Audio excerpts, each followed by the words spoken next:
येथील जनतेचं लोकनेते हितेंद्र ठाकूर यांच्यावरील प्रेम हे या विजयाचं रहस्य आहे। आणि त्यांनी गेली 35 वर्ष जे काही या तालुक्यासाठी आणि या जिल्ह्यासाठी योगदान दिलेलं आहे, त्यामुळे हा विजय सोपा झालेला आहे। त्याचप्रमाणे त्यांच्या आव्हानाला प्रतिसाद देणारे महाराष्ट्र प्रदेश काँग्रेसचे सपकाळ साहेब असतील, माननीय राजसाहेब ठाकरे असतील, माननीय उद्धवजी ठाकरे असतील किंवा आंबेडकरी जनतेचे सर्व नेते असतील, त्या ज्यांनी या निवडणुकीमध्ये सहकार्य केलं, प्रत्यक्ष अप्रत्यक्ष मदत केली।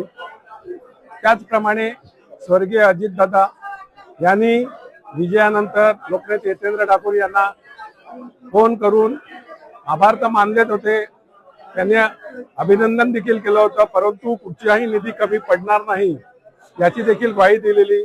त्याचप्रमाणे आपले दुसरे उपमुख्यमंत्री माननीय एकनाथजी शिंदे साहेब यांनी देखील अभिनंदन करताना लोकनेते हितेंद्र ठाकूर यांना सांगितलेलं का कुठचाही निधी तुम्हाला कमी पडणार नाही, सहकार्य लाभेल।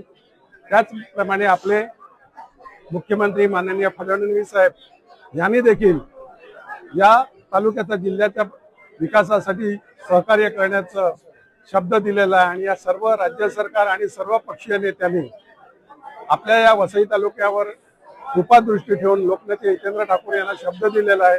गेली 35 वर्ष त्यांचं असलेलं अन्य पक्षाशी सहकार्य आणि उदार मत, कुठच्याही आमिषाला बळी न पडता सर्वांना, त्या सर्व पक्षीय लोकांना, सर्व सरकारांना ते आजपर्यंत मदत करत आलेली आहे। त्यामुळे त्याचंच 35 वर्षातलं हे फळ आहे। या आपल्याला वसईच्या विकासासाठी, पालघर जिल्ह्याच्या विकासासाठी सर्वांचं सहकार्य मिळणार आहे। आणि हेच लोकनेते हितेंद्र ठाकूर, युवा आमदार क्षितिज ठाकूर यांचं खरं म्हणजे ही मेहनत फळाला आलेली आहे।